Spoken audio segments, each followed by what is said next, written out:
This is Cole. Yes, I hear you. What do you mean, trouble? Doppelganger!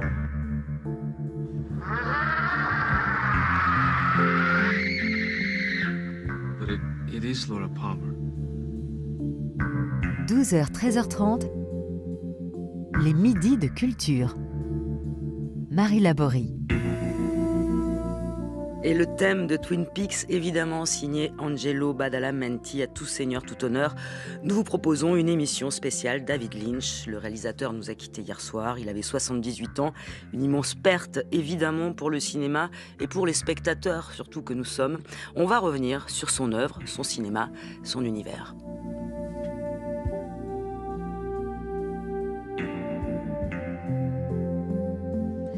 Et pour évoquer David Lynch, nos invités, Bertrand Mandico, cinéaste et plasticien, bonjour. Bonjour. Yal Sada, journaliste et critique au Cahier du cinéma, bonjour. Bonjour. Et Gisèle Vienne, metteuse en scène et plasticienne, vous êtes à distance, vous êtes en répétition, bonjour Gisèle.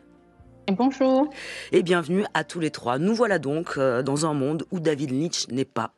Elephant Man, Blue Velvet, Sailor et Lula, Lost Highway, Mulholland Drive, chacun de ces 10 longs métrages a été un jalon dans l'histoire du cinéma. Explorateur des rêves, souvent des cauchemars, créateur d'une esthétique unique qui désormais inspire un grand nombre d'artistes. Lynch n'est plus, mais il est partout. Alors avant d'en parler avec vous, mes invités, je vous propose d'écouter David Lynch, la voix de David Lynch. Il s'exprimait en 2001 sur le fait justement de parler de ses propres films. You know, a film, since it's complete, in my mind, nothing should be talked about more. Vous savez, un film, à partir du moment où il est achevé, pour moi, il n'y a plus rien à en dire. Et je trouve ça vraiment dommage que, lorsque quelque chose est terminé, on vous demande de le traduire par des mots. Parce que ça ne fonctionnera jamais. On ne pourra jamais traduire par des mots ce qu'est le film. Certains films peuvent avoir des thèmes, mais même s'il y a un thème, ça sera un thème différent pour chacune des personnes qui aura vu le film. Donc c'est mieux de laisser les gens développer leurs propres idées après avoir vu le film et en avoir fait l'expérience. Alors voilà, nous on va commencer comme ça, on va parler des films à la place de David Lynch et je voudrais tout simplement savoir quelle expérience les uns et les autres vous avez vécu avec les films de David Lynch. Bertrand Mandico par exemple. Vous parliez tout à l'heure d'une filmographie qui a jalonné comme ça plusieurs époques. Moi j'ai eu la chance de découvrir enfant Elephant Man en VHS. Donc Lynch, c'est quelqu'un qui m'a accompagné tout au long de ma vie. Donc pour moi, c'est faire le deuil de cet accompagnement, égoïstement, parce que c'était très important, ce phare qu'est David Lynch. C'était vraiment mon guide, quoi, mon maître. Alors j'ai des souvenirs incandescents, parce que quand je suis allé voir Blue Velvet, j'étais un peu jeune pour aller le voir, dans un cinéma d'une station balnéaire, où j'avais traîné mon père en lui faisant croire que c'était un polar. Voilà. La pellicule s'est bloquée dans le projecteur pendant une crise de Dennis Hopper et le photogramme a brûlé. Donc ça a été très très marquant pour moi. Donc pour moi, Lynch, c'est le feu sur la pellicule. Voilà, c'est le cinéaste incandescent. Ouais. Yal Sada. Oui, moi j'ai découvert avec Mulholland Drive et ça a été en fait un choc évidemment, mais qui m'a appris quelque chose sur la notion de sens. C'est-à-dire que mon premier réflexe en tant que jeune cinéphile en devenir a été de décortiquer le film, d'essayer de l'analyser, de comprendre, etc. Et puis j'ai en fait renoncé assez vite parce que j'ai compris que ce que faisait Lynch, c'était creuser en fait une brèche non seulement dans le réel du film, mais dans l'histoire du cinéma et dans notre compréhension de ce qu'est la réalité, et qu'il fallait simplement accepter de s'engouffrer dedans. Voilà. Et d'ailleurs, là, en disparaissant, c'est une béance tragique et très difficile pour les gens qui aiment son cinéma et pour beaucoup de gens, donc, mais c'est ce que son cinéma a toujours fait, creuser des béances, creuser des brèches comme ça. Gisèle Vienne, votre expérience avec les films de David Lynch? Mon expérience, c'est que voilà, il fait partie des artistes qui inventent vraiment des langages qui nous permettent de parler le monde autrement, de le comprendre autrement. C'est-à-dire qu'il fait partie de ces artistes que je chéris immensément, qui questionne et déplace les cadres perceptifs. Et effectivement, quand j'ai découvert les films de Lynch, je me suis dit, le monde ressemble, de mon point de vue, le monde ressemble plus aux films de Lynch qu'au reste de l'industrie hollywoodienne et aux films de Clint Eastwood. Et effectivement, c'est un rapport au réel et à la réalité, et qui définit ce qui fait réel et réalité. Et bien sûr, c'est un rapport au doute, c'est un rapport aux différents types de perceptions. C'est-à-dire, il y a aussi des clashs formels dans ces films. Donc voilà, pour moi, c'est effectivement une manière de questionner la perception du monde, et qu'effectivement, il est mêlé de choses que l'on comprend plus ou moins de différentes manières, plutôt que... Enfin, moi, ça me fait penser vraiment à l'histoire du roman, critiquée notamment par Rob Gris. Et c'est-à-dire que je pense que l'industrie hollywoodienne et le cinéma mainstream restent dans des formes de narration qui ressemblent au roman de Balzac du 19e siècle, qui est très, très, très vieux, normatif et réactionnaire dans sa manière de raconter. Et Lynch fait partie de ces quelques réalisateurs qui vont effectivement chambouler, comme par exemple ont pu le faire les auteurs du nouveau roman, d'un point de vue formel, vont questionner, déplacer nos cadres perceptifs, et c'est révolutionnaire. S'il y a un film, le premier film que vous avez vu par exemple de David Lynch, je pense c'est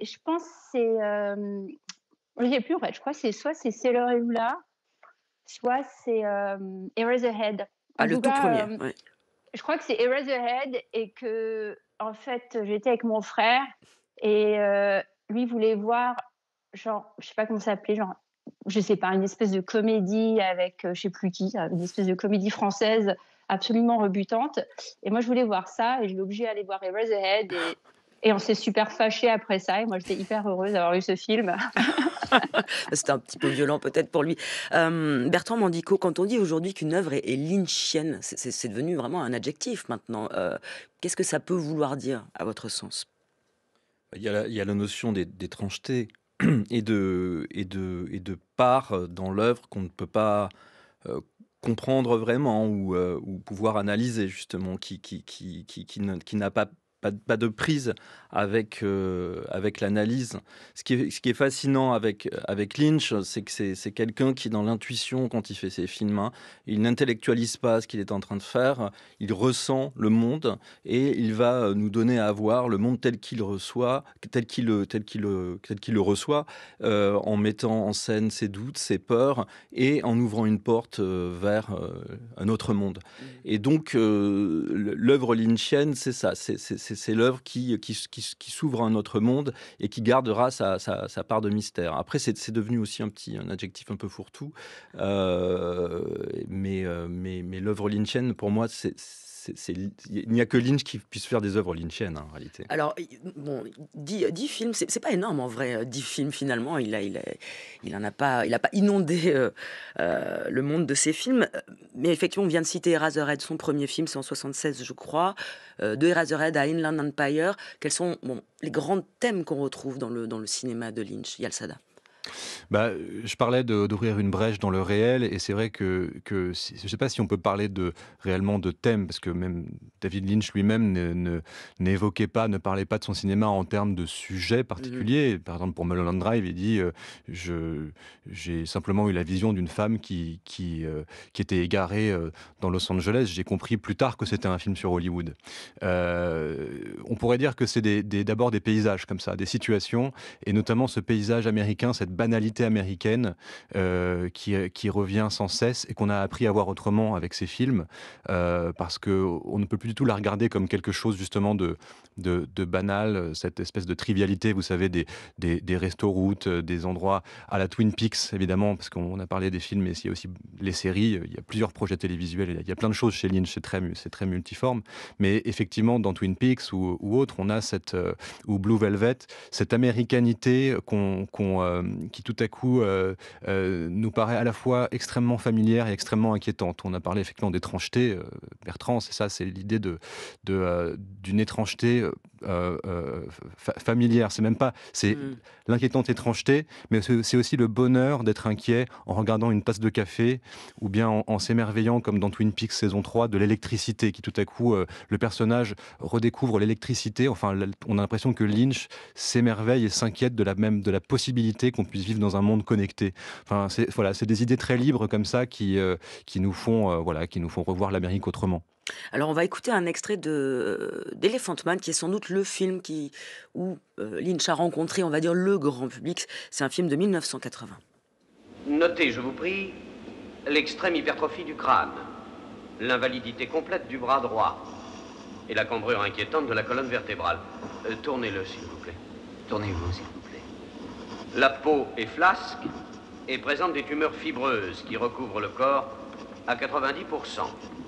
Ah, détail intéressant, en dépit de toutes les difformités mentionnées, les parties génitales du patient sont intactes et normales.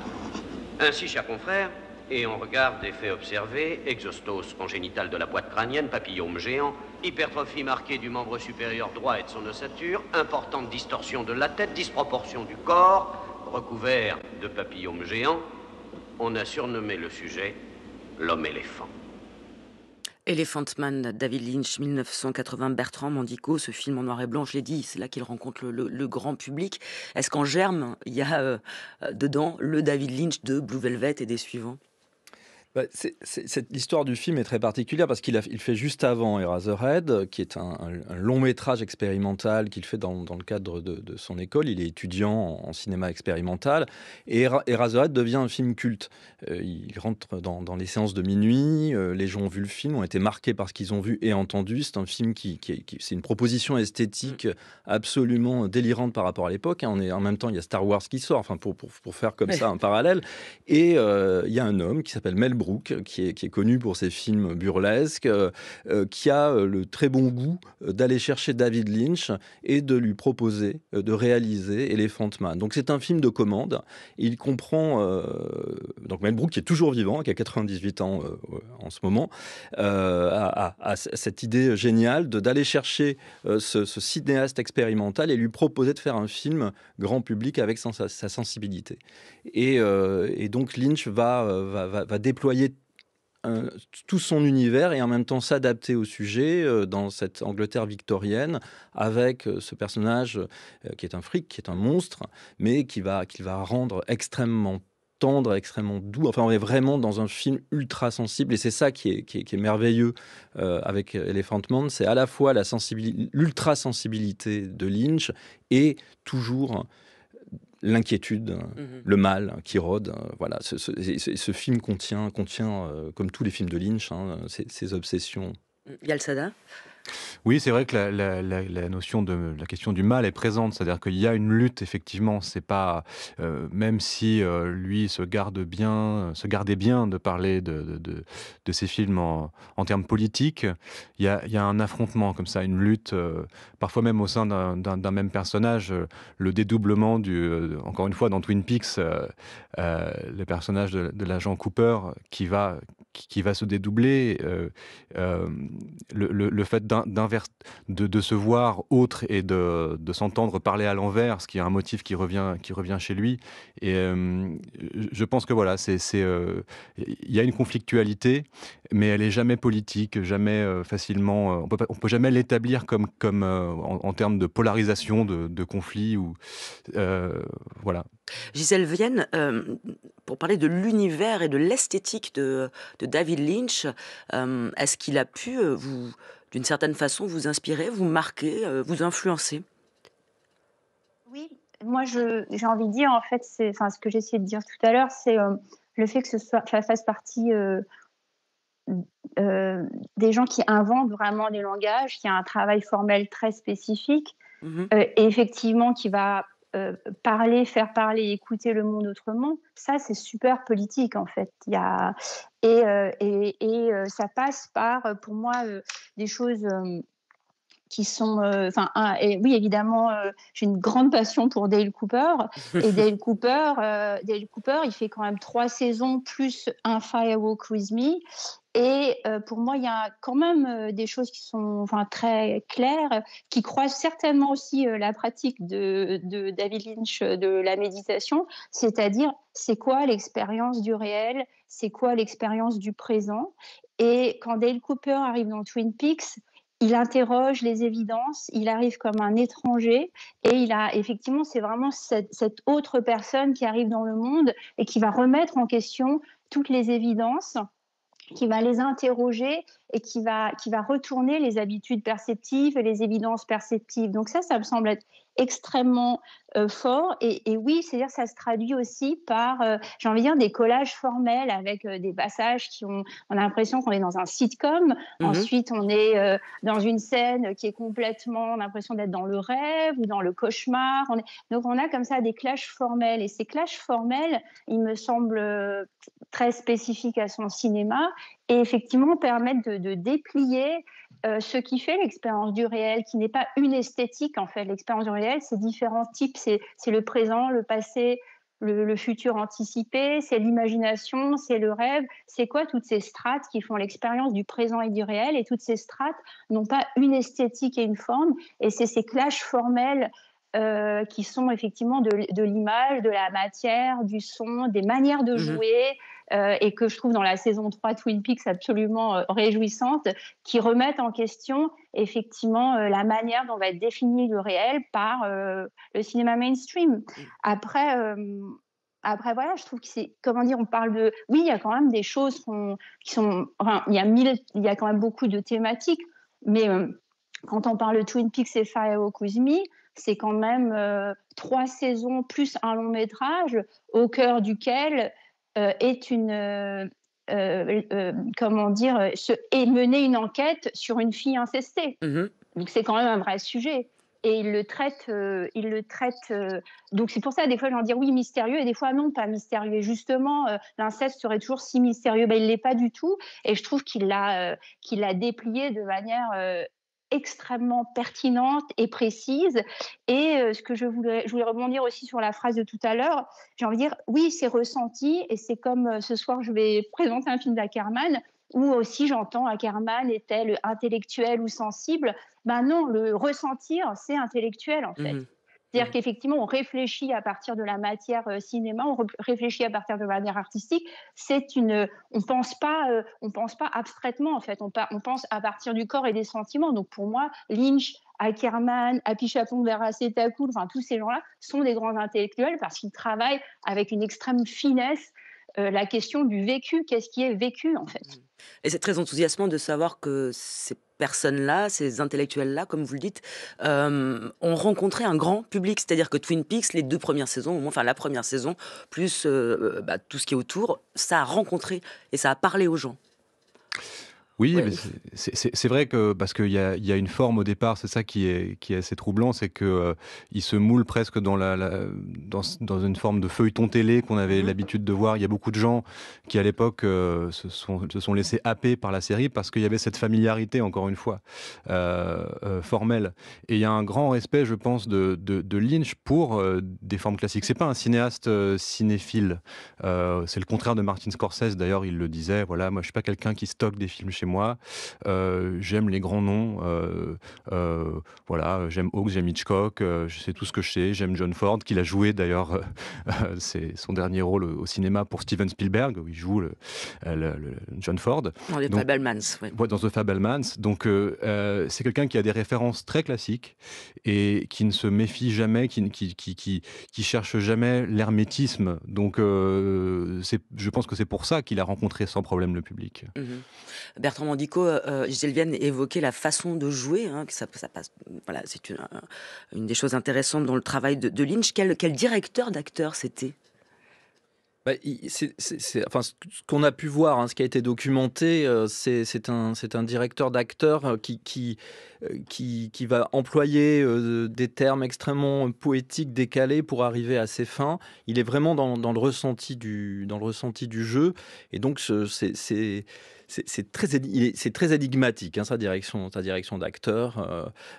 Il va comme ça guider les acteurs et les actrices, mais qui sont toujours extrêmement justes. Ça aussi, c'est quelque chose qui est frappant dans son travail. Il n'y a jamais de fausses notes en termes de direction d'acteur, mais lui va les amener sur le chemin grâce à son texte, grâce à ses dialogues, mais comme ça avec des mots qui vont être donnés, qui peuvent paraître abstraites, mais qui vont réussir à guider acteurs et actrices. Alors, par rapport à ce que disait Yael Sadat, effectivement, c'est quelqu'un qui est très pudique par rapport à sa culture cinématographique. Alors, il citait aussi beaucoup Bergman et Fellini, hein. Il y avait toute la part européenne, et il y avait aussi... Parfois une façon de ne pas vouloir aussi trop raconter sa cuisine interne et parler de ses influences. Mais par exemple, il a fini par dire qu'une de ses influences était Le Jour du Fléau de Schlesinger, qui est un film qui est à revoir aujourd'hui avec Hollywood en feu, qui est un film qui fait vraiment écho au cinéma de Lynch. Donc, à la fois, il y a cette pudeur par rapport à sa culture cinématographique, mais en même temps, il y a une connaissance artistique globale, hein, que ce soit musicale, art plastique, etc., qui est très, très, très forte chez Lynch. Alors Lynch, c'est aussi, on l'a dit plusieurs fois, que c'était celui qui savait mettre en scène l'étrange, qui provoque le sentiment d'angoisse, voire de peur véritable, comme dans cet extrait de Lost Highway que tous les fans de Lynch vont reconnaître. Où est-ce qu'on s'est rencontrés, d'après vous? Dans votre maison, vous ne vous rappelez pas? Non, pas du tout. Vous êtes sûr? Bien entendu. Je peux même vous dire que j'y suis encore maintenant. Que voulez-vous dire? Vous êtes où maintenant? Dans votre maison.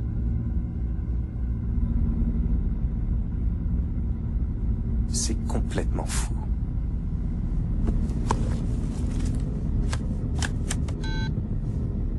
Appelez-moi.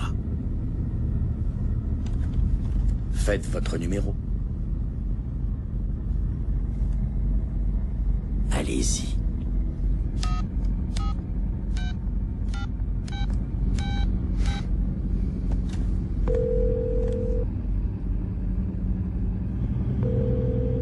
Je vous ai dit que j'étais ici. Comment faites-vous ça? Interrogez-moi. Comment avez-vous fait pour entrer chez moi? Vous m'y avez invité. Ce n'est pas dans mes habitudes d'aller là où on ne veut pas de moi. Qui êtes-vous?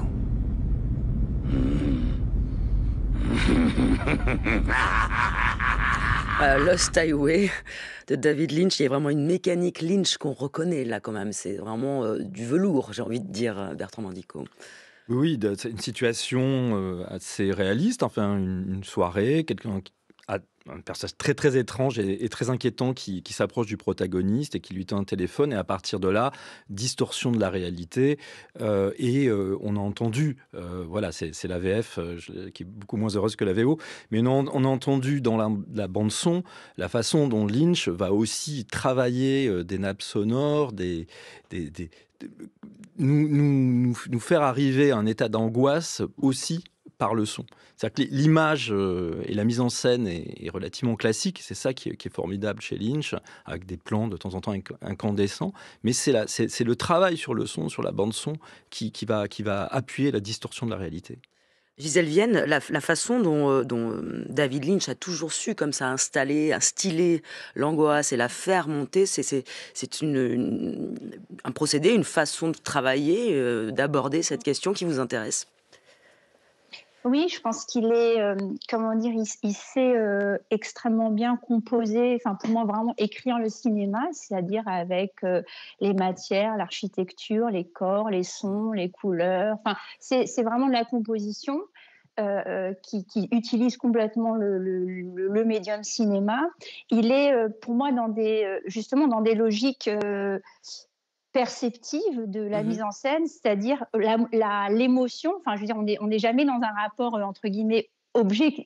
C'est pas possible, on est dans un rapport objectif. Donc, comment est-ce que l'émotion ou les émotions vont influencer ma perception du réel, et il suit ces logiques-là. D'où à la fois peut-être une sensation d'étrangeté parce qu'on n'est pas dans une manière normative de représenter, et d'où par ailleurs pour moi quand même une sensation de familiarité, parce qu'effectivement si je suis angoissée ou si je suis dans des émois sensuels ou amoureux, si ça altère, ça change, je vais regarder, je vais entendre autrement, et il va travailler les qualités sonores dans une logique pour moi qui est vraiment émotionnelle et perceptive. C'est-à-dire comment est-ce que j'entends la voix de un tel si je suis dans une dynamique extrêmement sensuelle, ou si je suis dans une angoisse totale, ou si je suis tétanisée, ou si je n'en ai rien à faire. Enfin, donc du coup, pour moi, il est vraiment dans un langage qui suit